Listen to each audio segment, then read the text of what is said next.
हमारी ये अर्थ पर बढ़ती वॉर्स, फाइनेंशियल क्राइसिस या फिर इस अर्थ पर बढ़ती पॉपुलेशन को देखकर एक चीज़ तो वाज़ह नज़र आ रही है कि फ्यूचर में ये अर्थ हमारे लिए या फिर हम इस अर्थ के लिए क्या साबित हो सकते हैं। क्या ये हमारी अर्थ फ्यूचर में ख़त्म हो जाएगी? अगर ख़त्म हुई तो हम कहाँ जाएंगे? वैसे तो हम मार्स पर सिविलाइजेशन करने की कोशिश कर रहे हैं, लेकिन क्या मार्स के अलावा हमारे पास कोई ऐसी जगह है जहाँ पर हम जाकर अपनी कॉलोनीज़ वगैरह को बसा सकें? यहाँ हमने यहाँ पर कुछ प्लैनेट ऐसे खोजे हैं जिन पे हम जाकर अपनी ज़िंदगी बसा सकते हैं, जो हमारी अर्थ जैसे ही हैं। वैसे यहाँ पर मैं आपको बता दूँगा, अगर हमने अपनी इस अर्थ जैसा प्लैनेट बनाना हो, खोजना हो, तो हमें एक क्राइटेरिया चाहिए होगा। उस क्राइटेरिया को मैं आपके साथ शेयर करता हूँ। सबसे पहले तो हम देखेंगे कि उस प्लैनेट को जो स्टार होस्ट करता है, उस स्टार की एवरेज लाइफ क्या है। वैसे अगर हम नॉर्मल एवरेज लाइफ देखें एक स्टार की, तो वो अप्रोक्स बनती है 50 मिलियन ईयर्स से लेकर 20 बिलियन ईयर्स तक। इतनी हमारी वैसे नॉर्मल जो स्टार है उसकी लाइफ हो सकती है। अगर हम अपने स्टार की बात करें सूरज की, तो हमारे सूरज की average life approx 10 billion years बताई जाती है, जो कि अप्रोक्स 5 बिलियन ईयर्स अभी इसकी लाइफ हो चुकी है। मतलब आधी ज़िंदगी ये जी चुका है और आधी ज़िंदगी इसकी बाकी है।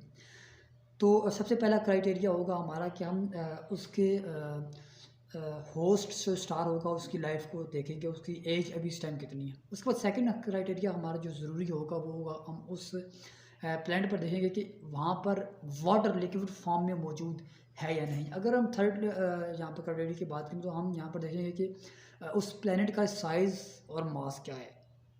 क्या उस प्लैनेट का साइज़ हमारी अर्थ से बहुत बहुत बहुत ज़्यादा बड़ा तो नहीं है, जैसा कि जुपिटर का है।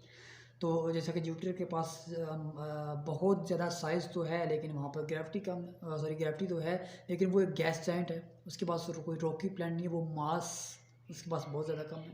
तो अगर हम मास को भी हमने देखना होगा, अगर हमारे पास हमारे कोई ऐसा प्लैनेट है जिसके पास मास बहुत ज़्यादा है लेकिन साइज़ बहुत ज़्यादा कम है, तो हमने इन चीज़ों को भी देखना होगा। और उसके बाद हमारा जो नेक्स्ट फैक्टर आता है वो है टेम्परेचर। हमने देखना होगा कि उस सितारे के पास जो टेम्परेचर है वो कैसा है।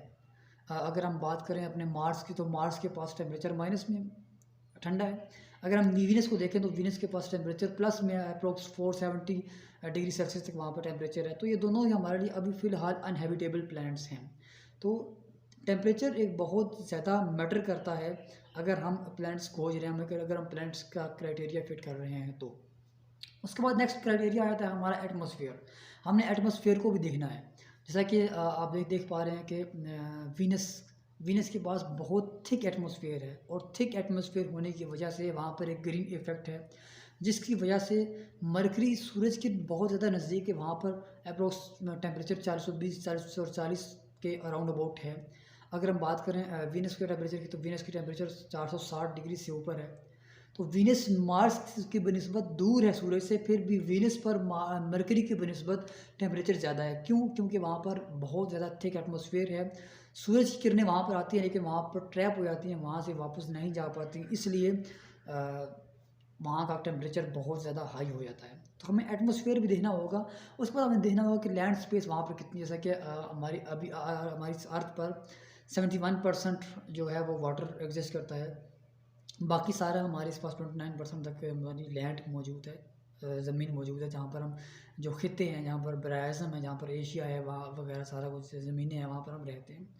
तो हमें ये भी देखना होगा। उसके बाद हमारे पास हमें ये देखना होगा कि वो जो प्लैनेट है, इन सारी चीज़ों को देखने के बाद ऑफ कोर्स अगर ये सारी चीज़ें हमारे क्राइटेरिया के साथ मैच करती हैं, ये सारी उस प्लैनेट पे फॉलो करती हैं, तो फिर वो हैबिटेबल जोन के अंदर ही होगा।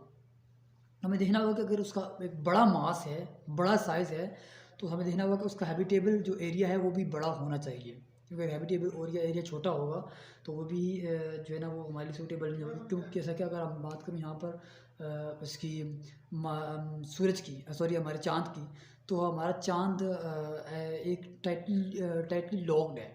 मतलब उसका एक हिस्सा हम देख पाते हैं, एक हिस्सा बिल्कुल सूरज की तरफ रहता है और दूसरा हिस्सा बिल्कुल ठंडा रहता है। एक हिस्सा बिल्कुल गर्म रहता है, एक हिस्सा बिल्कुल ठंडा रहता है। तो हमें ये भी देखना होगा कि वो प्लैनेट जो है वो किसी भी स्टार के साथ टाइटली लॉक तो नहीं है। ऐसे बहुत सारे प्लैनेट्स हैं जो अपने होस्ट स्टार के साथ टाइटली लॉक्ड हैं। तो हमें ये कुछ चीज़ें हैं जो देखनी पड़ेंगी कि ये चीज़ें जो हैं उस प्लैनेट पर ऐसा तो नहीं है कि ये चीज़ें फॉलो नहीं करती। तो हमें कुछ ऐसे प्लैनेट्स मिले, वैसे तो तकरीबन अप्रोक्स हम 100 के नज़दीक ऐसे प्लैनेट्स खोज चुके हैं जिनके ऊपर थोड़ा बहुत क्राइटेरियाज मैच करते हैं, कुछ चीज़ें मैच करती हैं, कुछ चीज़ें मैच नहीं करती। तो एक यहाँ पर मैं आपको एक और ऐसा शहर बता दूँ, एक ऐसा प्लैनेट बता दूँ जिसका नाम है KOI 5715.01।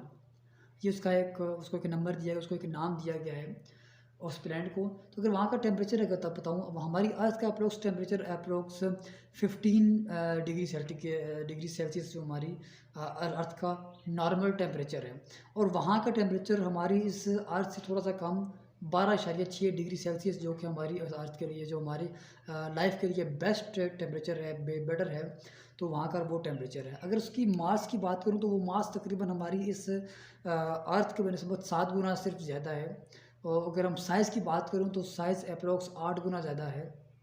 मतलब हमारी इस रहने रहने लायक है। और अगर ग्रेविटी की बात करूँ तो उस साइज़ के हिसाब से उसकी ग्रेविटी भी अच्छी है।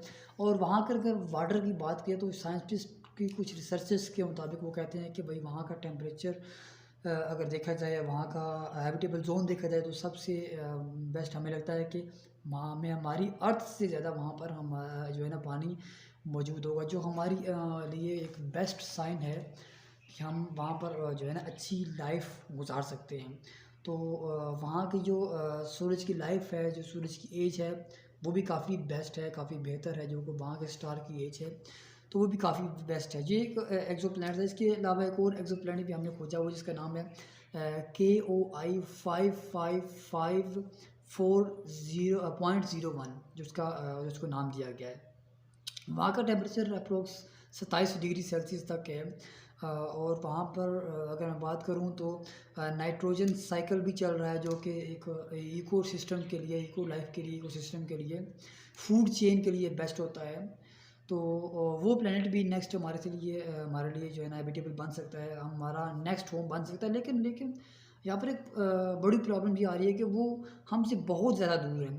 अगर हम बात करें उनकी जो है ना वो दूरी की, तो वो तकरीबन 2964, मतलब अप्रोक्स 3000 लाइट ईयर्स दूर है हमारी इस अर्थ से, जो कि बहुत बहुत बहुत ज़्यादा ज़्यादा दूरी बनती है हमारी इस अर्थ से। तो वहाँ पर जाने में हमें बहुत ज़्यादा वक्त लग जाएगा। तो ये कुछ चीज़ें हैं जो हमारी क्राइटेरिया से मैच तो करती हैं, लेकिन वहाँ की जो दूरी है वो हमारे क्राइटेरिया से फ़िलहाल मैच नहीं कर पा रही, क्योंकि मार्स जो है वो हमारे बहुत नज़दीक है। तो हम वहाँ तक फ़िलहाल अभी नहीं जा पा रहे। तो ये प्लैनेट्स हमारी मार्स की बनिस्बत, यहाँ पर ऑक्सीजन भी मौजूद हो सकती है। तो हमारे मार्स की बनिस्बत ये प्लैनेट हैबिटेबल तो हैं, फॉर अर्थ हमारी लाइफ के लिए बेस्ट तो हैं, लेकिन हमें वहाँ पर जाना, हमारी ट्रांसपोर्टेशन का जो इशू आ रहा है वो हमारे लिए एक बड़ा इशू सामने आ रहा है। क्योंकि अभी तक फ़िलहाल हम मार्स के लिए कोई बेटर सोल्यूशन नहीं निकाल पाए हैं ट्रांसपोर्टेशन के लिए। अभी हम एक दो दफ़ा जो है ना वो सूरज पर गए हैं, सॉरी चाँद पर गए हैं, तो दोबारा हम वहाँ पर नहीं जा पा रहे हैं, हमारी ट्रांसपोर्टेशन हमें सपोर्ट नहीं कर रही है। तो यहाँ पर जाना अभी अभी तक हमारे लिए फ़िलहाल नामुमकिन है। तो चलो कोशिश कर रहे हैं कि नेक्स्ट हम कोई ऐसा जो चीज़ निकाल पाएँ, कोई ऐसी ट्रांसपोर्ट के लिए कोई ऐसी व्हीकल निकाल पाएँ, कोई ऐसा रॉकेट निकाल पाएँ जो हमें कुछ सालों के में वहाँ तक पहुँचा सके। लेकिन वो एक बात की बात है, लेकिन फ़िलहाल हम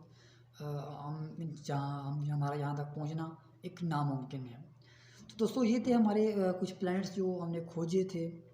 तो उम्मीद करता हूँ कि ये वीडियो आपको पसंद आई होगी।